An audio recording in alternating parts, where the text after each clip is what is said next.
Hi, ഇന്നൊരു chicken പെരട്ടുണ്ടാക്കി നോക്കിയാലോ?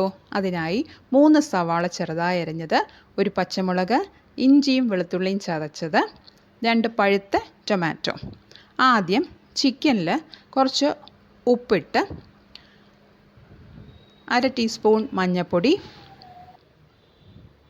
1 teaspoon മുളക് പൊടി, 1 ടീസ്പൂൺ മല്ലിപ്പൊടി, 1/2 ടീസ്പൂൺ ഗരം മസാല, ഇതെല്ലാം ചേർത്ത് ചിക്കനിലേക്ക് നന്നായിട്ട് മസാല പിടിപ്പിക്കുക.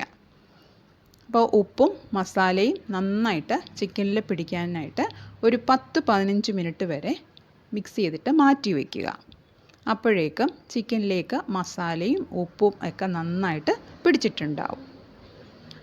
അതിനുശേഷം ഒരു പാൻ ചൂടാക്കി അതിലേക്ക് വെളിച്ചെണ്ണ ഒഴിക്കുക.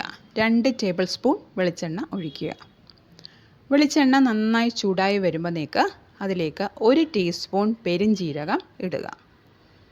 പെരുംജീരകം നല്ല മണം വരുമ്പോൾ അതിലേക്ക് അരിഞ്ഞു വച്ചിരിക്കുന്ന പച്ചമുളക് ഇടുക. പച്ചമുളക് കൂടുതൽ ആവശ്യമുള്ളവർക്ക് ഈ സമയത്ത് കൂടുതൽ ചേർക്കാം. പച്ചമുളകും നന്നായിട്ടൊന്ന് വഴറ്റി എടുക്കുക. ഒന്ന് വഴണ്ട് വരുമ്പോഴേക്ക് ഇതിലേക്ക് അരിഞ്ഞു വെച്ചിരിക്കുന്ന സവാള ഇടുക. സവാള നന്നായിട്ട് വഴറ്റി എടുക്കുക.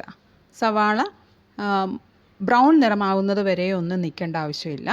നന്നായിട്ട് സോഫ്റ്റ് ആയാൽ മാത്രം മതിയാകും. അതുവരെ സവാള നന്നായിട്ട് വഴറ്റുക. ഇതുപോലെ സോഫ്റ്റായിട്ട് കിട്ടിയാൽ മതിയാകും. ഇതിലേക്ക് കുറച്ച് ഉപ്പിടുക. ചതച്ച് വെച്ചിരിക്കുന്ന ഇഞ്ചിയും വെളുത്തുള്ളിയും ഇതിലേക്ക് ഈ സമയത്ത് ഇടുക. ഇഞ്ചിയുടെയും വെളുത്തുള്ളിയുടെയും പച്ച മണം മാറുന്നത് വരെ നന്നായിട്ട് ഇളക്കി യോജിപ്പിക്കുക.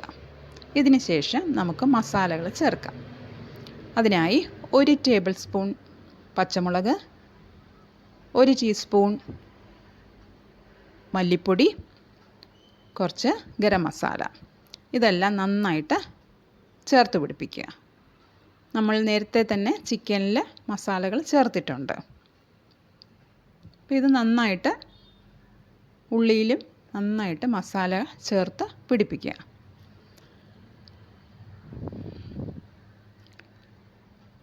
ഇതിന് ശേഷം കുറച്ച് കുരുമുളക് ഇടുക. കുരുമുളകിൻ്റെ എരിവ് ആവശ്യമായിട്ടുള്ളവർക്ക് കൂടുതൽ ഇടാം. ഈ സമയത്ത് ഇട്ടാൽ മതിയാവും.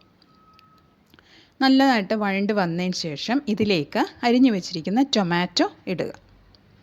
ടൊമാറ്റോ നല്ലതായിട്ട് സോഫ്റ്റ് ആകണം. അതായത് നല്ല പേസ്റ്റ് രൂപത്തിലാവുന്നത് വരെ അടച്ചു വെച്ച് നമുക്ക് വേവിക്കണം.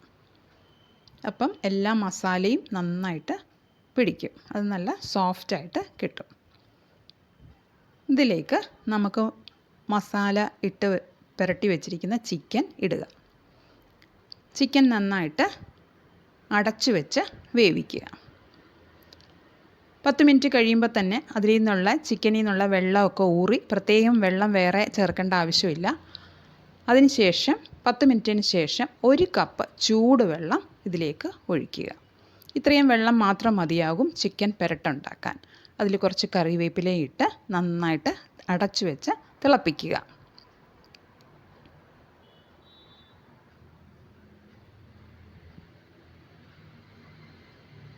ഇപ്പോൾ നിങ്ങൾക്ക് ഉപ്പ് ആവശ്യമുണ്ടെങ്കിൽ ഇപ്പോൾ ചേർക്കാം. അടച്ചു വെച്ച് വേവിക്കുക. ഒരു 10 മിനിറ്റ് കഴിയുമ്പോഴേക്ക് ചിക്കൻ ആയതുകൊണ്ട് വളരെ വേഗത്തിൽ തന്നെ വെന്ത് കിട്ടും. ഇനി നമുക്ക് ഇതിലേക്ക് ചിക്കൻ പെരട്ടായതുകൊണ്ട് 1 ടീസ്പൂൺ കോൺഫ്ലോർ ചേർക്കുന്നുണ്ട്. ഇത് നന്നായിട്ട് മിക്സ് ചെയ്തെടുക്കുക. അതായത് ചിക്കൻ്റെ ഗ്രേവി നല്ല കട്ടിയായിട്ട് കിട്ടാനാണ് ഇവിടെ നമ്മൾ കോൺഫ്ലോർ ചേർക്കുന്നത്. ഇതുപോലെ നല്ല പേസ്റ്റായിട്ട് നമുക്ക് ഗ്രേവി കിട്ടും. പെരട്ടായതുകൊണ്ടാണ് ഇങ്ങനെ നമ്മൾ ചേർക്കുന്നത്. നമ്മുടെ ചിക്കൻ പെരട്ട് റെഡിയായി കഴിഞ്ഞു. രുചികരമായ ചിക്കൻ പെരട്ട് ചപ്പാത്തിയുടെ കൂടെയോ ചോറിൻ്റെ കൂടെയോ നമുക്ക് കഴിക്കാം.